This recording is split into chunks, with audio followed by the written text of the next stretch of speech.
Revolution from Your Bed, episode 6. Welcome aboard. I'm so happy you're here.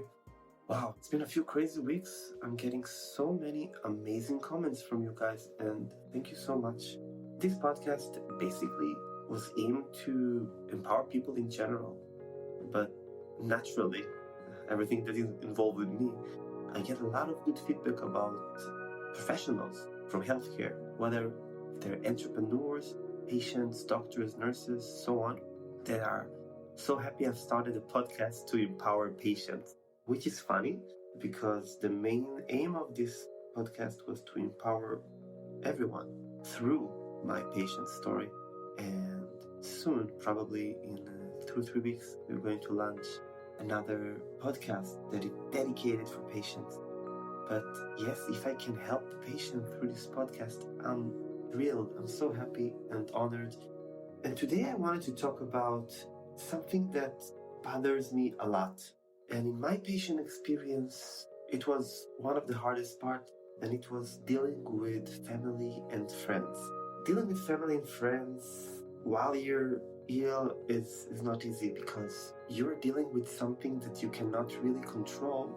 And what we need basically is to always prove that we are actually sick, at least in the beginning until diagnosis comes. And then when diagnosis comes, is always a constant fight between whether our ability to do something is challenged and managing our expectations from people and expectations other people have from us, and also, really importantly, managing our energies.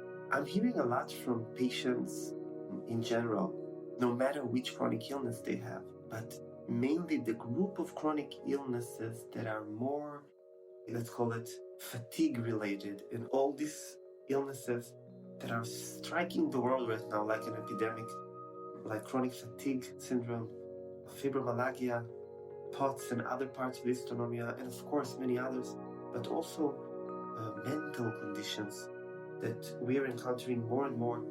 And many of us will probably have to deal with depression throughout our lives, especially nowadays with COVID.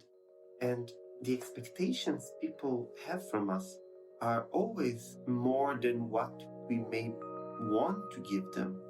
But what I've learned, and again, I'm not a guru or anything, it's only what I've learned, is that we are spending far too much energy, at least in the initial phases of our health journey or illness journey, in pleasing others and trying to maintain the same upbeat pace that we used to live before. And we are losing a lot of energy in the process. We're probably going to dedicate a single, whole, separate podcast episode for the energy management, and I have a video on it on my YouTube channel, Revolution from Your Bed. But I'm going to mention it again here. There is a very interesting method developed by a patient that it's basically a kind of a theory. It was maybe even kind of an illustrative way to show our struggle. And basically she used spoons as some sort of a currency. And those spoons were counted. So for instance, if you had 10 units of energy a day, so she called them 10 spoons. And the spoons acts here as a token to show what is the cost for every action we chronic illness patients had to give or have to suffer the consequences of for every mundane activity that we must have. Actually, many of the chronic illness patients from these groups I mentioned before are now nicknamed called spoonies, named after this method or theory.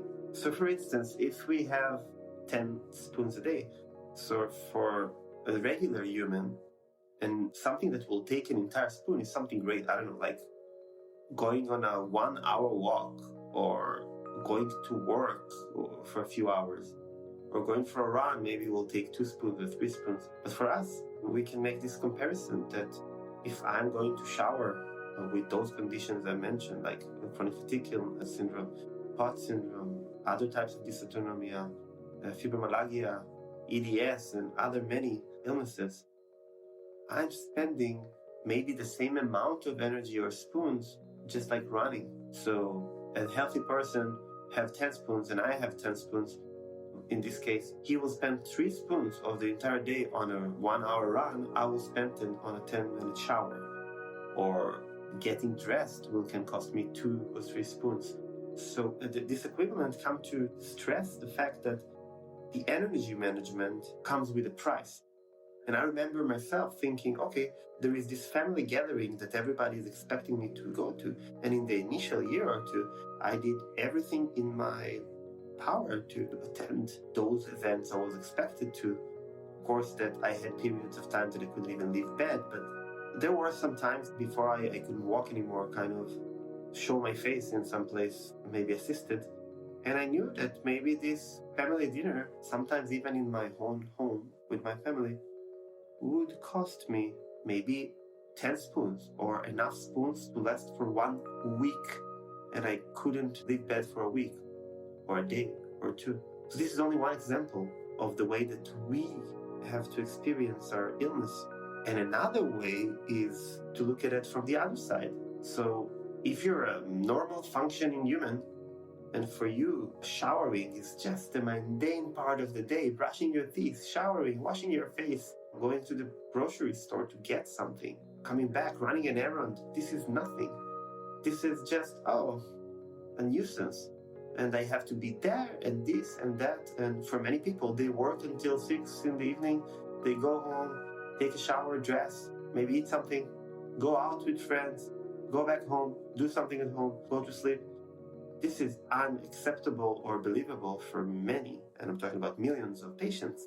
And this clash of, I would not call it interest, but of subjective perceptions, it's the main cause that make us feel alone in the initial phases of our illness journey.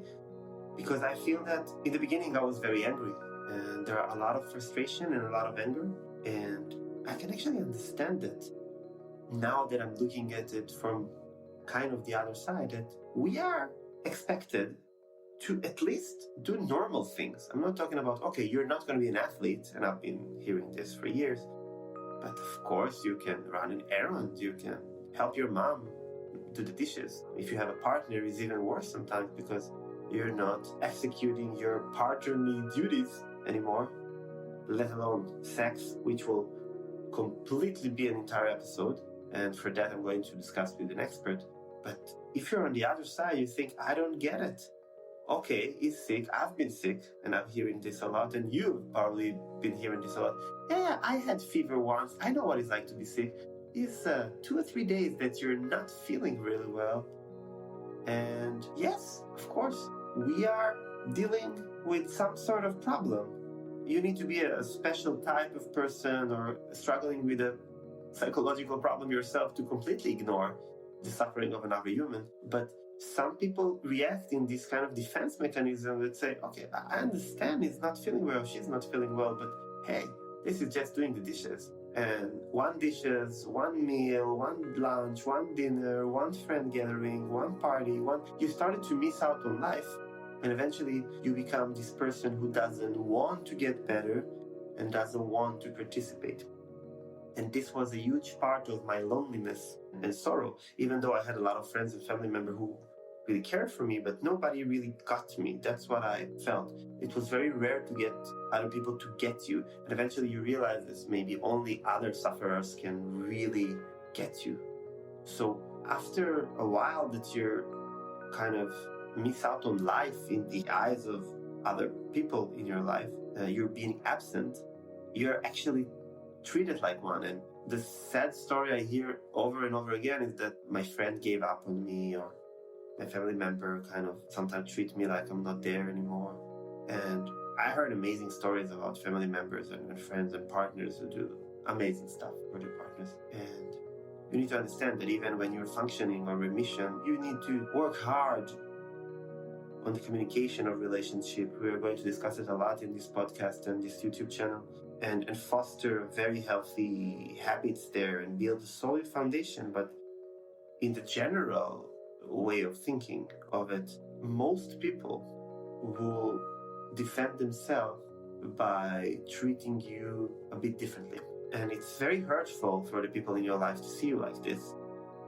But this mix of pity, compassion, and judgment is a very toxic, pungent elixir that is being cooked there for a long time before finally you are feeling that you're left alone and that you're not even judged anymore. So usually there's a lot of encouragement, then a lot of judgment, and then kind of letting go of you. And this letting go of you, this is the saddest and the hardest part. And I had a dream when I was a patient that I have this button in which I can press and somebody will talk to me and help me. And I must say that this is one of my main regrets in my entrepreneurship, startup, social entrepreneurship journey, that I didn't address exactly this. I did founded a startup that offered one button emergency response for medical conditions, but it was lacking mainly the emotional support, and this is something that was on my plans for a long time. It was one of my greatest regrets, and dealing with chronic illness myself, trying to manage the expectations from me, for myself as an entrepreneur, as a person, and the expectation of other entrepreneurs and other people and patients and followers, I felt that I'm not providing on that. And I think that the self-judgment is even worse. And I give you this example because even in this sense that I wanted to create somebody to help people that are feeling left alone, and I couldn't do it in the timely manner that I wanted to do it, I reached a point in which I'm judging myself. And funnily enough, I woke up one day to discover that two of my closest friends and colleagues, David and Martha, created this amazing charity that very simply solved this issue I've been struggling for so long, and that patients have been really begging for so long. And basically you can, in a click of a few buttons, get emotional support and even professional help. And I'm mentioning them again because they're doing holy work. Bodyhelp.org, a German organization that is active throughout Europe and internationally also. It's available in English and hopefully in other languages soon. We want to help them come to Israel too. So if you feel alone, if you feel left out, if you feel that you can't deal with it and you've been judged, or you feel you miss out on life when you're sick, please go to their website or go to our website, thepatientschool.com. We have a button that connects to them. I will have a button that will connect to them in my website, roy.sternin.com and revolutionfromyourbed.com. And I want you to understand that we don't have a lot of spoon anyway, but giving the remaining of your spoons, instead of doing mindfulness stuff and self-work and maintaining your body and helping it heal, if you're going to spend it on self-judgment, pity, and feeling like shit because people are judging you and you cannot cope, you're going to take away all the remaining spoons of your each and every day, and your body is going to have a hard time coping, at least in my sense and idea. So please seek help. These guys are doing it for free. You can also get very cheaply subsidized professional psychological support, but the emotional support, the listener part, that somebody is listening to you and you're chatting with them, this is completely free. And this is one of the projects I'm proud of the most that came out of my community, Kindernet, my alumni of entrepreneurs that I'm part of. Please don't deal with it by yourself. I remember spending years, and I'm not kidding, years on doing this self-judgment, self-pity. And I don't think it's going to serve you in any way. Going back to how to deal with family and friends, there are some techniques, and we are going to discuss it further with several people in future episodes. But I think that the right approach here is always remember that they love you and that it's probably a defensive coping mechanism. Let's play a role game here for a second. Put yourself in the mother shoes for a second, or your father's shoes, your mother's shoes, your father's shoes, your brother's shoes, your sister's shoes, your boyfriend, your girlfriend, your best friends, your employee. Try to close your eyes and imagine you're them. Somebody that you care about or dependent on or relies on is no longer the same person to them. You cannot perform normal daily tasks. It's going to be very hard as a compassionate human to deal with it.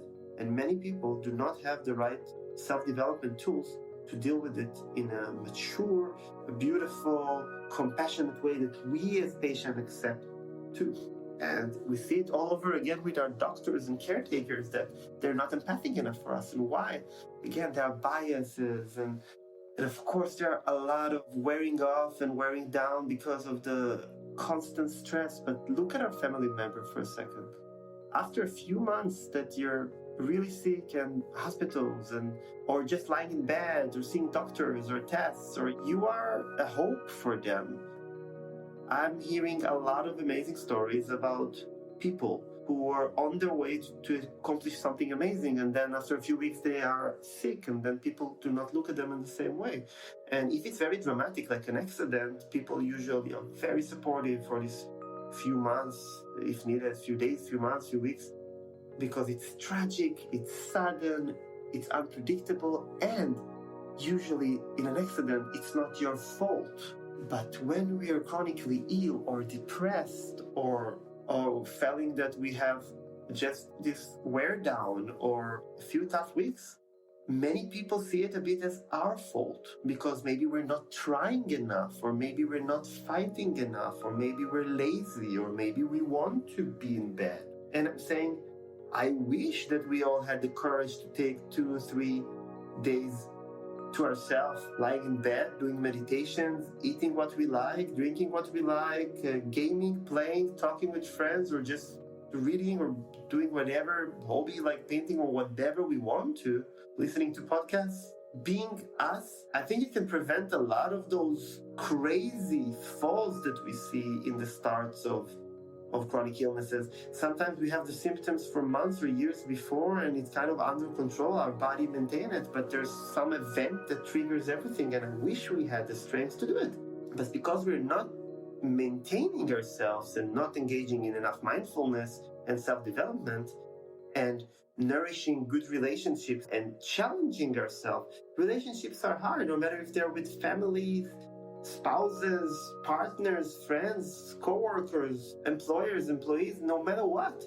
And because we don't have the tool, because we're not engaging in them and we're not educating in them, I think that we are making a sinful act upon ourselves, that we're not taking this time to prevent it.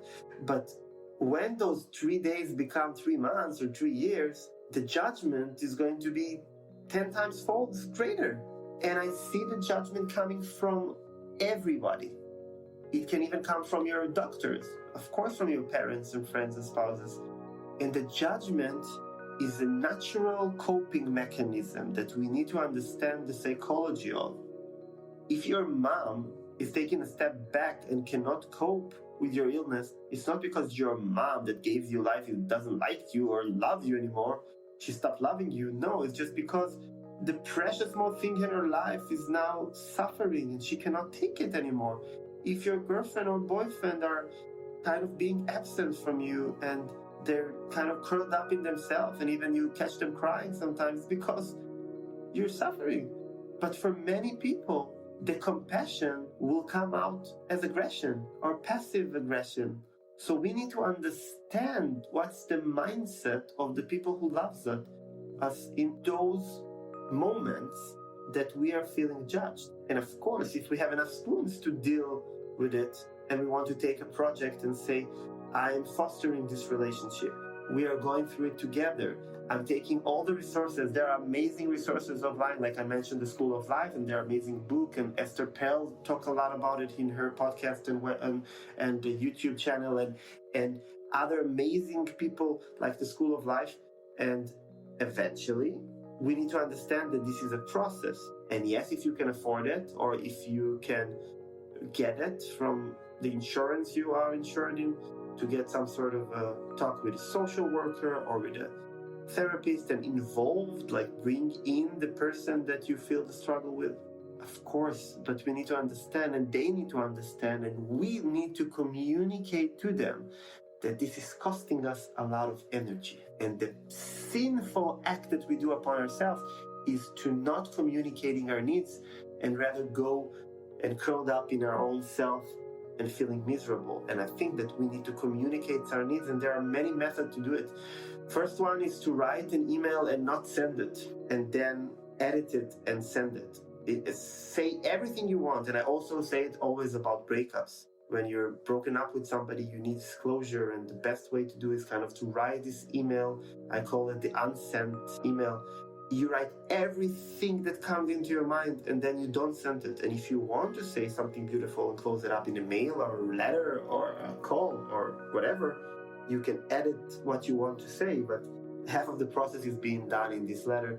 And I'm going to talk about it also in the Patient School podcast about dealing with our caretakers and doctors and nurses and so on. How do we communicate with them? And this is a beautiful, amazing technique that I'm talking about a lot when I'm mentoring medical students too, and patients and health organizations. We need to understand that communication is the key for everything, every relationship. And if we are going to use this method, we don't have to write everything that we want to and send it, but we have to learn how to communicate it. So I suggest writing the letter or an email to everybody that you care about and that you feel that something is not the same. Edit it and send it. And yes, it's a beautiful way. And when you're sick, getting even, of course, a real letter are amazing. But I used to correspond with several other patients and several friends who were living abroad, even though, you reach later on, we reach the age of WhatsApp and the people don't call anymore and they text sometime and then they disappear. We're going to talk about that too later. But yes, it's so beautiful to get a letter for somebody, even if it's email, especially when you're expressing something. Hey, this is an update. I'm feeling like this. I'm feeling like that. I need you to do this. I need you to understand that. I'm even going to stress and say that you can have your own little newsletter. Yes, newsletter that you're going to send your most closest family and friends, updating them about your situation and condition, like business people does. If that's what's going to help you, it's going to be amazing. I have a patient asking me, what about if I don't really want them to see it? Write this newsletter letter and don't send it, but prepare it. Write your own little booklet and dedicate each page to somebody that you care about and flip through it. You can use ourbooks.com and you can leave it private. You don't even have to publish it. And then I think there is a psychological effect here. Every time you flip through a page, you see, okay, I address somebody I care, another person I care. And alongside with self-journaling and a creative outlet and mindfulness, when you communicate your need, I promise you that people will respond. It's very hard for somebody you love and love you to get a letter like this and not respond. And even if it's hard for them, it's such a beautiful outlet for you. Communicate your need. You need to put yourself out there and express it. I'm having trouble to do my daily tasks. I need help with groceries. I'm having trouble to take care of my children, or I'm having trouble being a good boyfriend or girlfriend or husband or wife. Not that it's bad to be sick in a relationship, but you can express what you feel and then create the conversation about it. I think it's a three-layered solution here for you. Not even a solution, but a method or a way of coping. First of all, asking for help externally. If you can't find the support system that you need and this amazing few friends or one friend that you can tell everything, or a therapist, please use bodyhelp.org. This is one. The second, self-journaling. Write everything that you feel, everything that you need, and then the third part, communicate it. Communicate it externally, whether if it's a newsletter, personal emails, these booklets, and you can create this beautiful book of health. Some people call it book of illness, but I call it kind of my journey book. And you can put your journals there, put your struggles there, and create your own kind of biography. I'm sure that our amazing friends in our books would love to help frame it. And if you journal, if you communicate, if you're true to yourself and active in mindfulness and actions that will help you feel better, and maintain your body and help it heal, and you're seeking for help, you're in a better position. So remember, people who are struggling and suffering from chronic illness, mental illness, which is also, of course, a chronic illness, or even if there is no diagnosis or no illness that has been diagnosed yet, or even if they're just experiencing a very hard time. We have a lot of people nowadays, they're experiencing this kind of overdrive they reach in their work and life, and they need to take a little pause. Be patient with them, and especially you guys who are suffering, be patient with yourself. Like, patience is a beautiful word, and I don't think that being a patient is actually a bad word. I think that if you're patient with yourself, if you're engaged daily with activities that will help you get better, and you communicate your struggle and your need, it's going to be much, much easier for you and the people who care about you and that you love. Thank you so much for listening in or watching us in this episode. I really want to hear your feedback. Feel free to comment, to email us, to shout out in any social media. It's important for me to know if these subjects are helping you. And if you want to listen or watch any other subject, or for me to address other topics, please let me know in the comments. Please let me know in an email or in other way. It's important for me to be valuable to you. And thank you so much for being with us, and have a healthy day.